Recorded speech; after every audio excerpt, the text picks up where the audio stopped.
Mga biyero, welcome to Korea. I'm sure may hangover pa kayo sa so wonderful naming episode last Friday. Don't you worry mga bihero dahil ngayong gabi, we still have one more episode para ipakita sa inyo ang Seoul at iba pang karatig probinsya nito sa South Korea.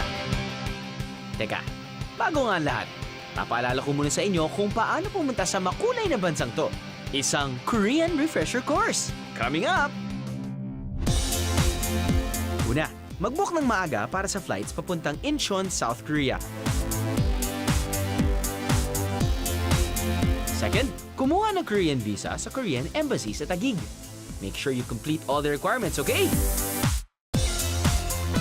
At pangatlo, kung pamilya kayo o grupo, mas mabuti na maghanap ng travel agency na mag-aayos ng tour nyo. Gaya ng ginawa ng biyahe team na kumuha ng package tour mula sa Golden Eagle Travel and Tours.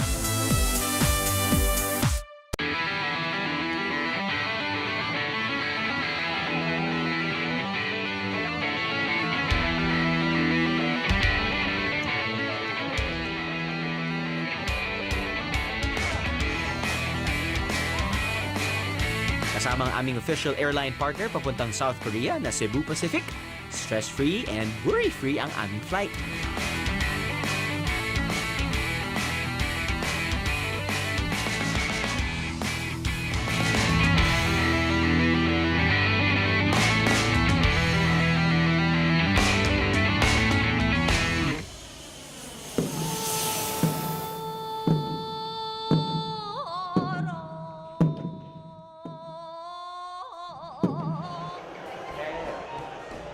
Di problema ang communication sa South Korea dahil sa Incheon International Airport, pwedeng mag-arkila ng mga cellphone. Astig, di ba? Sa balitang 0.043 Philippine peso o mahigit 4 centavos about one, aabot sa 3,000 to 8,000 won a day o 152 to 356 pesos ang pag-arkila ng cellphone. And off to the streets of Seoul we go!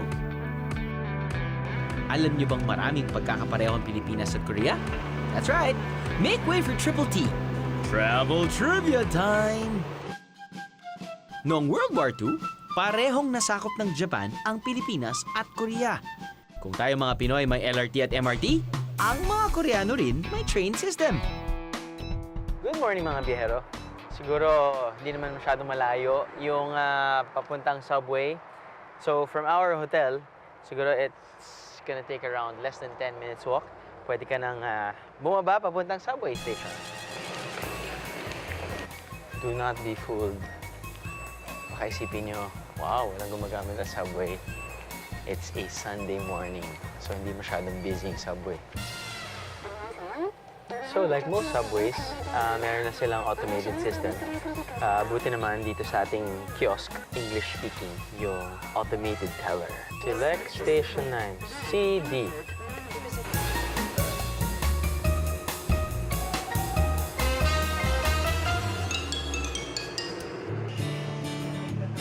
Sa mga ganitong pagkakataon mo maiisip na sana ganito rin sa ating bansa. Mas malinis at mas may sistema ang kanilang transportation system. At ang kagandahan pa mga biyero, pwede mo rin malibot ang buong South Korea at mga probinsya rito gamit lamang ang kanilang tren o subway. Efficient, di ba? May mapa naman, sa taas ng door, may English translation lang naman. So, hindi rin ganun ka-difficult as compared to yung mga subway stations ng Tokyo. Wow, Chong, man, ang hirap. Kaya tanong ka ng tanong.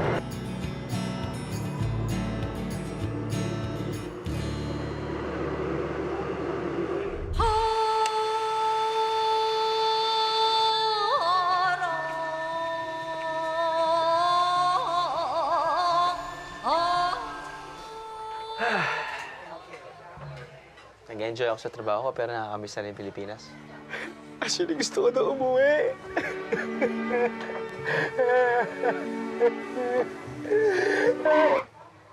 Actually, okay pa. 2 days pa. Uy, bibimbap!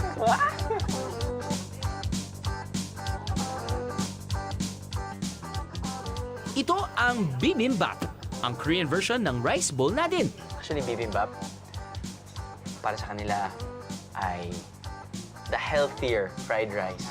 Ito yung kanilang sticky rice, tapos meron silang sesame oil. Now, ito usually in-order ko rin sa mga Korean restaurants. For example, you have your mushrooms, you have your kimchi, you have your toge. I love you, toge! You have your another type of mushroom, vegetables. Usually, yung ginagawa nila, they mix it with the rice. Da-da-da-da. Round 1.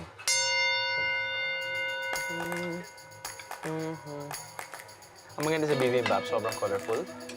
Ang pampakulay talaga ay ang chili. Hindi magiging bibimbap. As in, ito, imbap lang. Ito talaga ang nagbibigay ng bimbi. Mali. Anak pala ni Chris yun.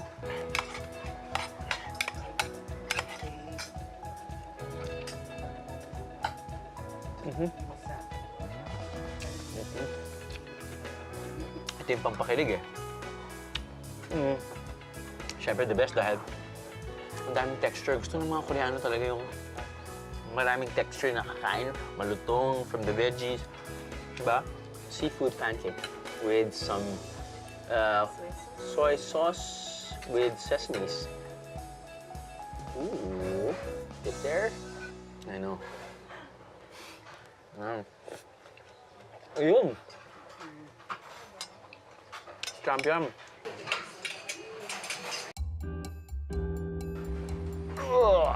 Ang sistema dito sa restaurant na to, clean as you go. Okay, sana kung magaan yung binubuhat mo, pero yung kanilang mga plato o bowl made out of brass. Yung sa'yo, asan na? Yan! Nakarol ba? Aray ko.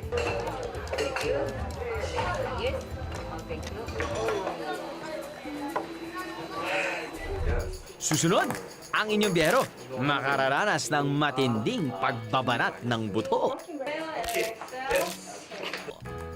At mainit na Korean traditional soup, matitikman na. We are just like privileged enough that we have best of both worlds. Ano? Sama ka sa biyahe ko? Ano? Sama ka sa biyahe ko? Delicious. We call this 맛있어요. And thank you. 감사합니다. And hello. 안녕하세요.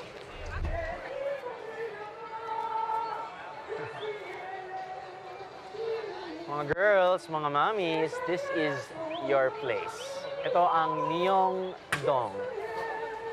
Think Changi, think Green Hills, pero meron din mga brand name stores na sigurado mag-enjoy kayo. Ano? Shopping na tayo? Alright! If you're looking for pasalubong options, this is the place to be. Dito sa Myeongdong, kumpleto sa Ricardo's ang inyong shopping experience. From caps, payong, at kung ano-ano pang mga souvenir na may touch of Korea. May street food din just in case magutom kayo sa pag-shopping. Pero kung nasa sentro kayo ng Seoul, don't worry dahil maraming eat-all-you-can buffet dito na naghahay ng iba't ibang klase ng pagkain. Okay, medyo kinikilig na naman ako to the bones. Dahil nandito tayo ngayon sa tinatawag nilang Bips. It's a steak and salad house dito sa Korea. And apparently, meron din silang mga branches sa China.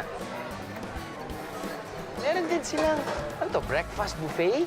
Meron silang tinapay, meron silang waffle na pwede mo pang i-toast. You have your different toppings. Italian, meron din silang pasta, pizza. Ikaw na bahala sa topping. And you've got, of course, your meats. You got your pork, you've got your grilled chicken. Did I mention dessert? Did I just hear my wife say, what, dessert? Dessert over there, cheesecake, tiramisu. Charge nila ay around 30,000. That's 30 US dollars, which means it's around 1,200, 1,300 pesos per head. But it's our lucky day. You know why? Dahil bukod sa buffet natin, oh my God, sobrang tayo magiging baboy. Dahil it's a steakhouse, order din tayo ng steak on the side. Okay? Fight? Game? Alright. Buti nga, early dinner tayo, kundi mamamatay tayo sa pagkain pacho. Boat! Yan.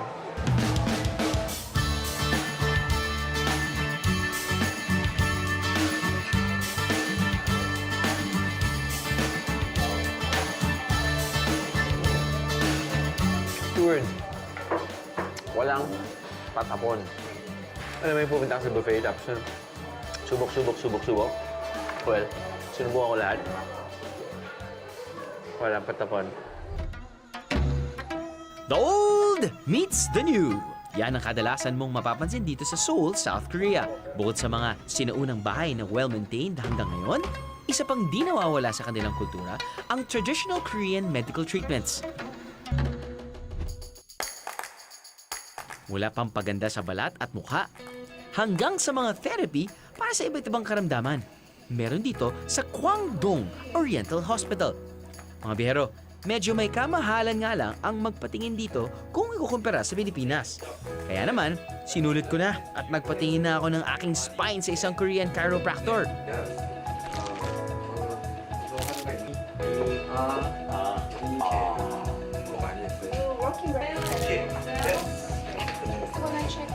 Okay, that's good.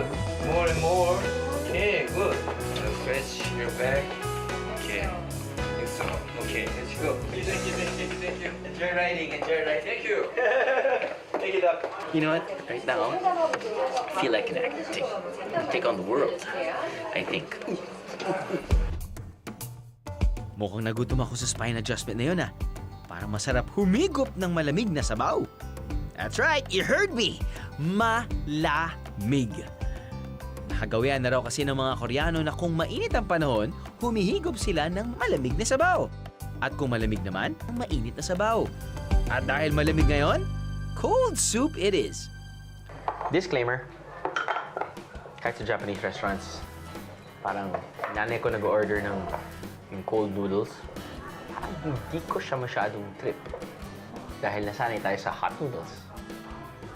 This is the castle, this is the moat, and this is cloudy with a chance of meatballs. There you go. You destroy. There. Taste the soup first. It is cold! Happy New Year! Actually, excited yung cameraman namin.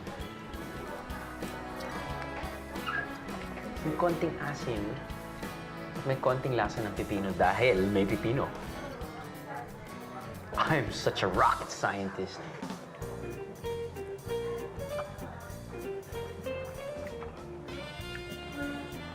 I totally understand. I understand. Now, in order daw ng mga Koreano to, kapag mainit, pretty much summer season now, so besides ordering, or instead of ordering samgyetang, ito yung order nila. And I dig. Iba yung ano eh. Alam ko na yung word. Refreshing. Refreshing. Diba yung pipino? Usually nilalagay dito. Refreshing yan eh. Ito, ayos to. Mula sa non-traditional, punta naman tayo sa traditional hot soup dish ng Koreans na samgyetang. Samgyetang, some like it cold. Pero usually, ito talaga yung order ng mga turista dito. Ito yung tinatawag din ng samgyetang. Sa amoy pa lang, amoy tinola. Dahil very, I guess, talagang naamoy mo yung ginger na halo ng soup na to. It's a whole chicken. Tapos nun, pinapaligirin siya ng soup na may ginger nga. Sa loob, maglalagay sila ng glutinous rice or sticky rice sa atin. Okay? Ang nasa ibabaw ng manok ay ginseng. Apparently, itong dish na to ay para sa king. Yun din yung isang, I guess, na-realize ko sa mga kinakain ko dito sa Korea. Hindi sila naglalagay ng maraming salt or flavor. Kaya maglalagay sila ng ganyan sa table mo. Ikaw na bahala. Sa ating panlasa, I highly recommend maglagay tayo ng seasoning kasi talagang wala masyadong lasa. I mean, they're healthy living here. So, wow!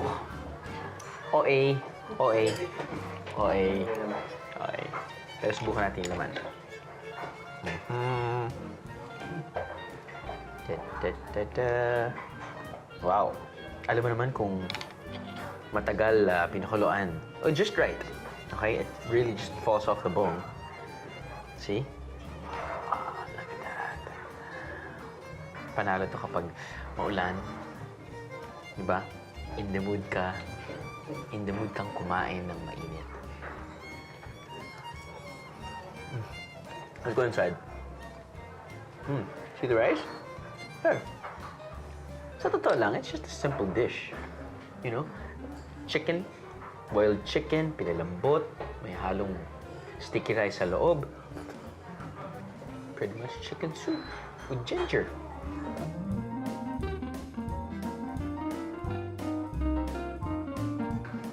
We are just like privileged enough that we have best of both worlds. Alam mo, pag kumakain ka ng apple pie a la mode, mainit na apple pie, tapos nung kakain ka ng malamig na ice cream, boom! Panis! Sakay ng bus, babiyahe tayong halos 2 oras papunta sa probinsya ng Gyeonggi-do. Isipin nyo, kung taga Maynila kayo, parang itong version nila ng Laguna.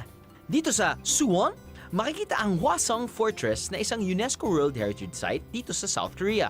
Ito ang magsisilbing alaala ng Joseon Dynasty para sa mga Koreano. Ang matataas na pader at mga tore na to ang nagsisilbing depensa nila noon laban sa mga mananakop. At ang kanilang armas, So, bukod sa mga tours sa loob ng fortress, isa sa mga, I guess, interesting and exciting para sa buong pamilya ay ang pagtatry ng archery. bawat archery session may 10 pana at nasa 86 to 90 pesos lang ang bayad.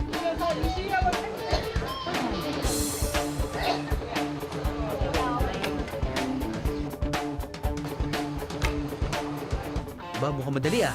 Pero hindi. Hindi ito madali mga bero.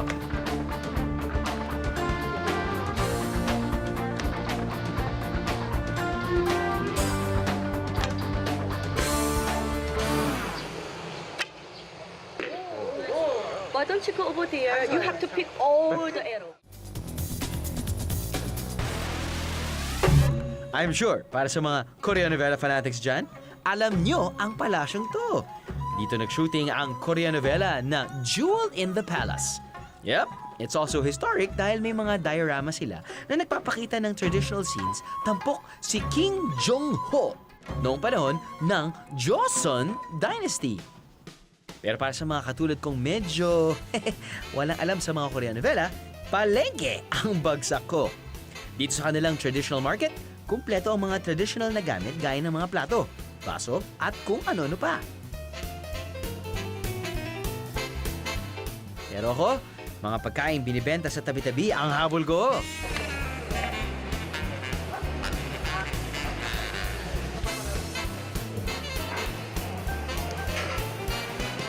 Dalawang dumplings in order para sa yung isa with beef. I think it's pork or maybe mixed. 2개 더 먹으라 그럴까? Lasang gyoza. Ito kimchi naman. Never pa ako nakakain ng kimchi dumpling actually. Yan. Legit, ito natin. I give to Jeff and ano? Mali, ang hang. Ang hanging kimchi nila dito.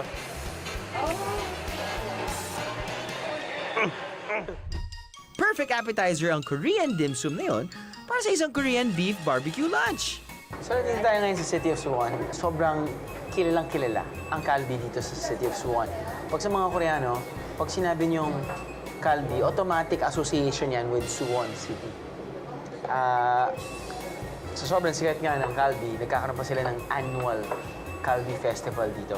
Now, ang tanong dyan, yung kinakain ba natin na Calbee, it's either pork, beef, Calbee, sa Pilipinas, na paborito kong Korean restaurant ko, at yung mga nakakain natin Calbee doon sa Seoul, kasing lasa ng Calbee nila dito, which is, I'm guessing, the Calbee capital of the world.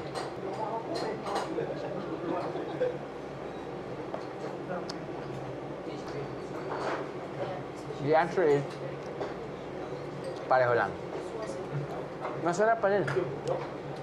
Masarap pa rin. And the beauty of beef kasi, it's how they marinate it. Panalo yung marination. And then they grill it. You know, it's a healthier way of cooking. And then you just mix it with different spices. And then meron kang matamis, meron kang manghang, and it's, you know what? It's just love making here in Korea. Kain tayo.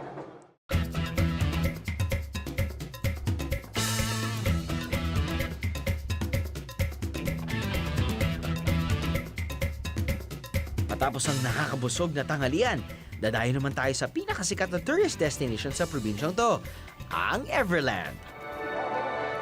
Time to be a kid again. Welcome to Everland. Abangan! Isang Korean safari adventure. Kayanin kaya namin ang highest roller coaster ride sa South Korea. Ano? Sama ka sa biyahe ko? Ano? Sama ka sa biyahe ko? Talaga naman dito sa Everland, babalik ka sa pagkabata. Ito ang Korean version ng Disneyland sa Japan at Hong Kong.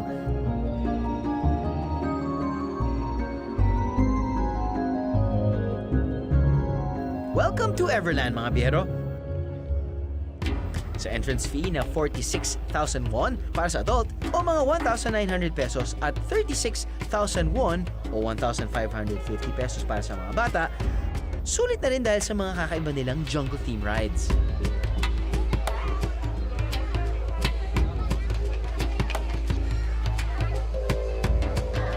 Payat eh, nagdadrugs na layon. 다섯 살 소녀같이 몸무게 2초 나갑니다. Maraming magagandang rides nila. And, ano, kumbaga pang international talaga. Yun lang naman eh, downside lang naman nun. Wala sila masyadong mga English-speaking employees, no? It would have been easier for not just Filipino tourists, but international tourists. But, you know, but then again, yung rides or yung fun na nakuha namin, parang yun yung naging international language eh, di ba? Pwede ba naman di namin sakyan ang highest roller coaster sa South Korea? May taas to ng 151 feet o kasing taas ng isang 15-story building. Ganon kataas ang ibabaksak nyo. Teka, parang gusto ko nang umayaw ha. Sige na nga, dahil kasama ko naman ang aking magigiting na crew! Fight na!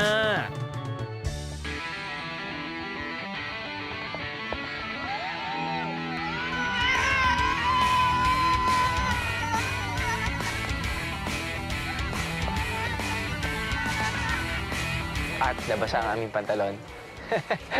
Hindi dahil sa isang ride, dahil napaihi kami sa excitement.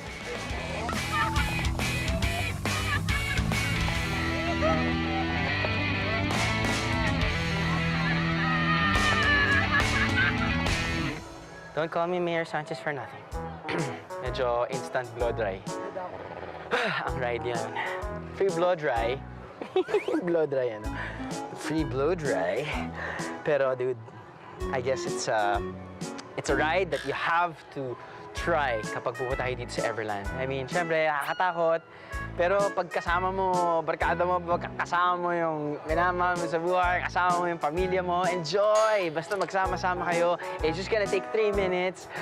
Basta just hold on to your seats. Okay?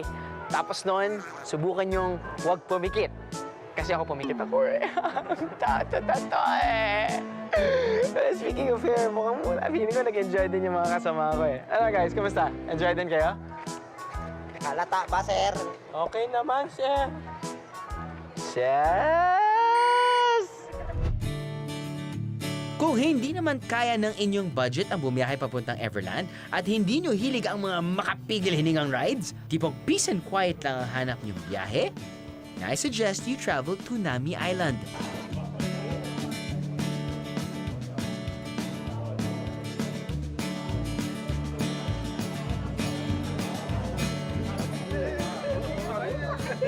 Sa'yo eh.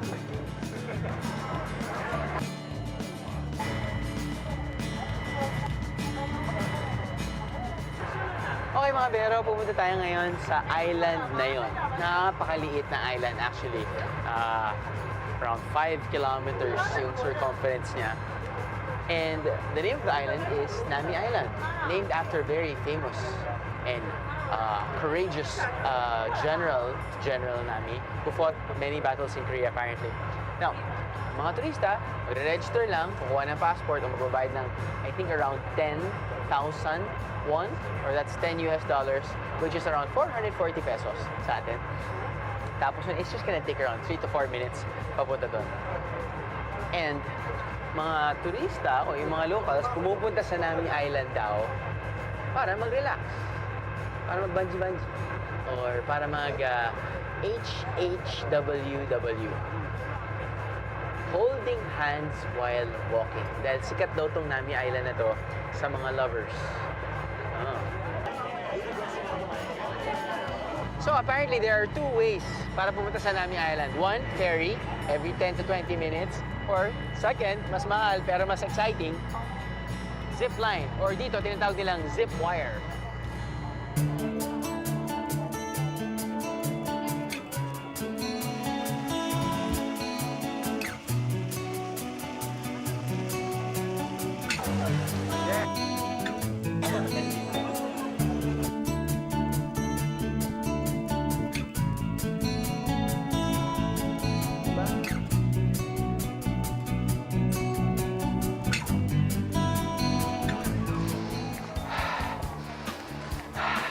May bagyo.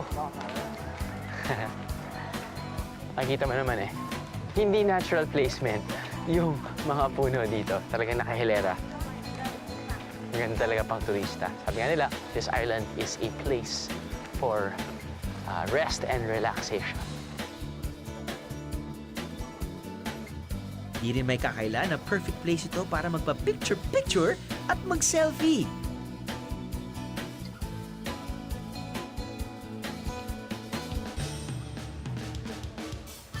Ang pag-arkela ng bike rito, 3,000 won for 30 minutes at 5,000 won naman for 1 hour. Sa pera natin, aabot din ng 130 hanggang 215 pesos.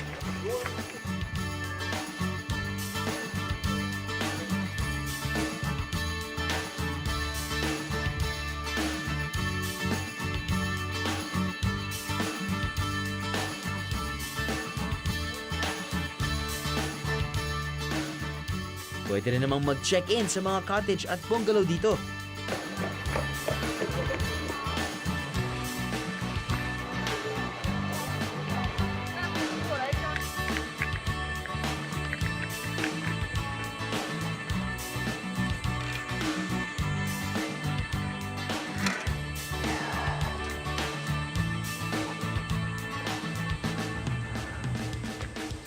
Sobrang ganda daw dito kapag spring or autumn, mga September, October. Dahil kapag spring, talagang makikita mo green na green. Well, ito naman, green na green pa rin naman. It's still pretty much spring. But come September, October, magiging autumn. Wow! Magiging color brown yan. Kaya for a fact, na ang daming mga Korean novelas nagsushoot dito. Sobra. See? Ganda niya, lalo na kapag nagsusnow. Or, hinahabol ka ng bear. Ah! Ah! Or, holding hands lang talaga kayo ng jowa niyo. Prenup. Pwede pang prenup.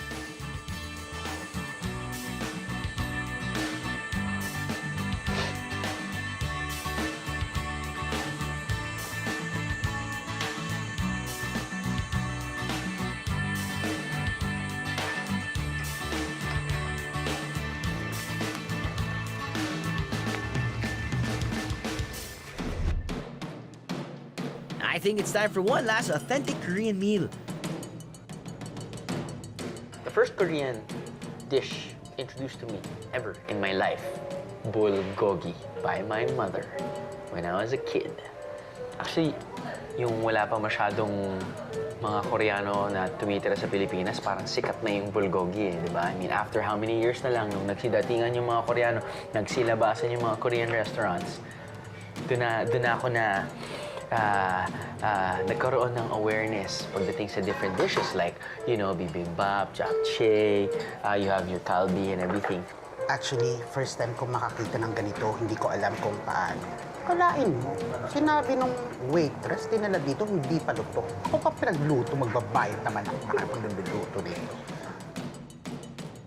Yes, you heard our researcher, Jerwin. Huwag magulat mga biyero kung darating ang bulgogi nyo na di pa luto. Mas gusto kasi ng mga Koreano na mainit ang kanilang pagkain habang nilalantakan nila to. You know one great thing about beef? Yung beef kasi, napakabilis magluto. Di ba? Hindi katulad ng pork. Yung pork, kailangan talagang lutong-luto. Kundi, medyo masasakit yung tiyan mo at baka makaroon ka pa ng sakit. But yung beef, depende na lang talaga sa anong gusto mong luto. Kung medyo pinkish pa, kung medyo light brown. Maraming mga Pinoy gusto yung lutong-luto. Di ba? But tingnan natin kung anong nangyayari dito. Ang naalala ko sa bulgogi, yung cut ng meat niya, kailangan may mga taba-taba. Yun. Doon nagpapasarap na naman talaga eh. Yung taba. It's not the healthiest, but it's the tastiest. That's right. That is right. More fat, lesser the oil because you get its natural oil and fat. Alright. Yun. So, sana maluto na siya bago mag-close yung restaurant, no?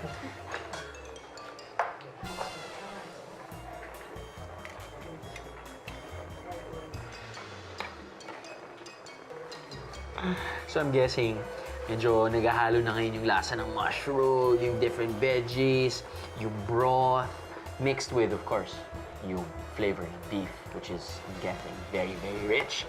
Minsan talaga pag Korean food, no, parang it's not really the perfect place para mag-date.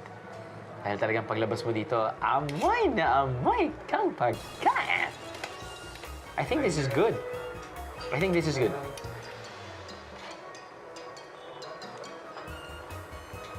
You need the soup. Soup.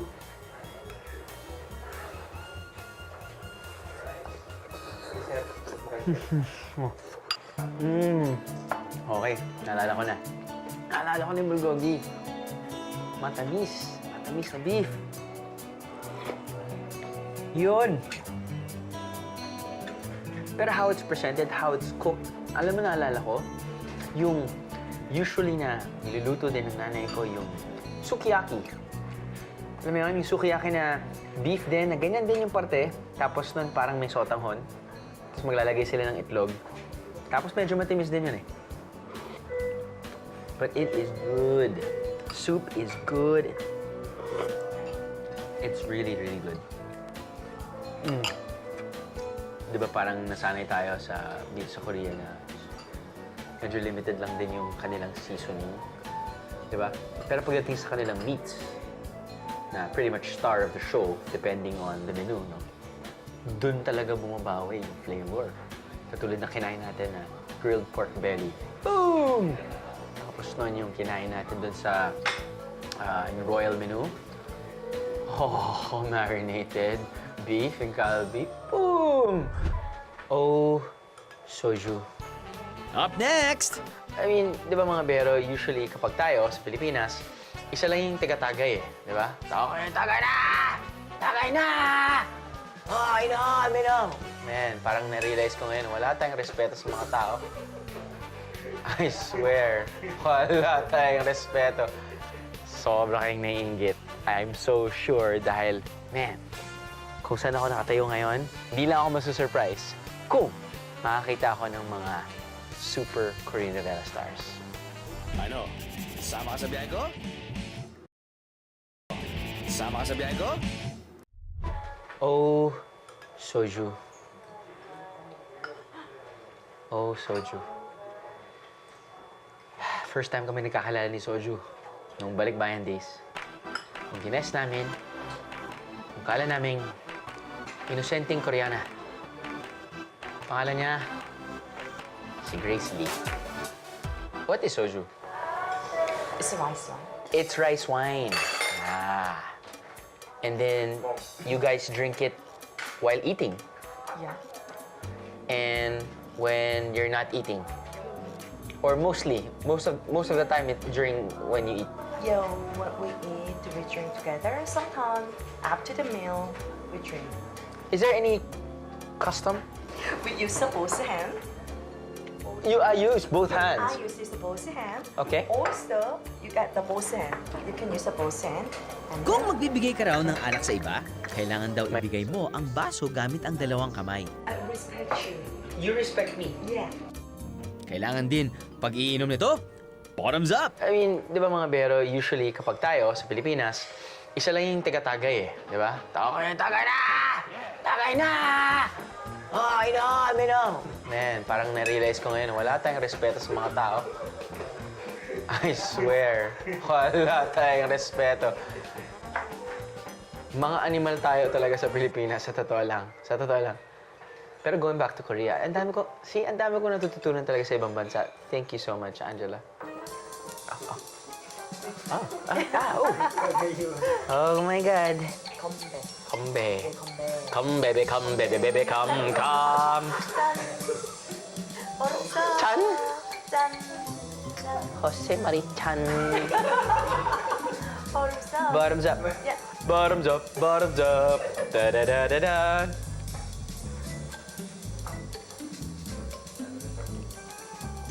Sabihin ko sa asawa ko, nilalasing ako ng babae na to. It's so good. It's so Jude. Ang daming punchlines. Kakainis.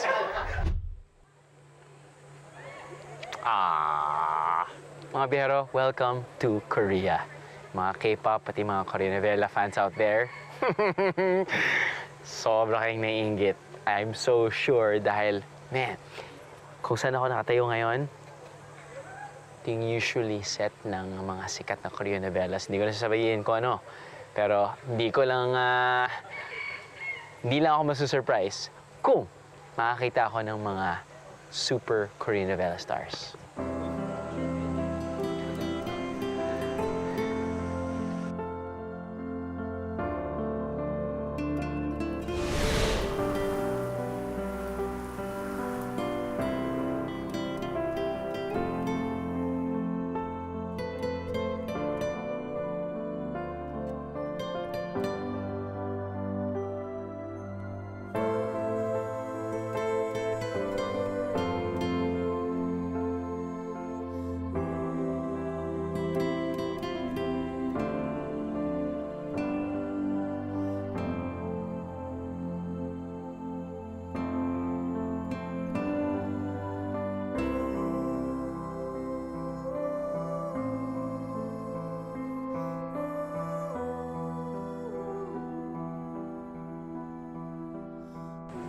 Bert? Bert? Bert? Bro! Pakap na tayo. Anong iniisip mo dyan? Tapos na ang episode 1. Episode 2 na tayo. Bert ha, ang halay-halik kagabi pa. Ikaw, kagabi ka pa pala talaga. Sige na! Ano na to? Sa pagbisita ko sa South Korea, natutunan ko na matindi ang pagpapahalaga nila sa kanilang kultura at pagmamalaki nila sa pagiging Koreano. Makikita mo to sa kanilang kapaligiran. At malalasahan mo to sa kanilang napakasarap na pagkain. Cloudy with a chance of meatballs. Higit sa lahat, kasing kulay at init ng kanilang mga pagkain ang pagtanggap nila sa akin. I respect you. You respect me. Yeah. Kaya naman gaano man kaiksi o katagal ang inyong pagbisita sa South Korea, siyak, nagaya ko, hindi nyo ito pagsisisihan at pag-uwi nyo ng Pilipinas, malamang sisimulan nyo na ang pagpaplano kung paano nyo ito mababalikan.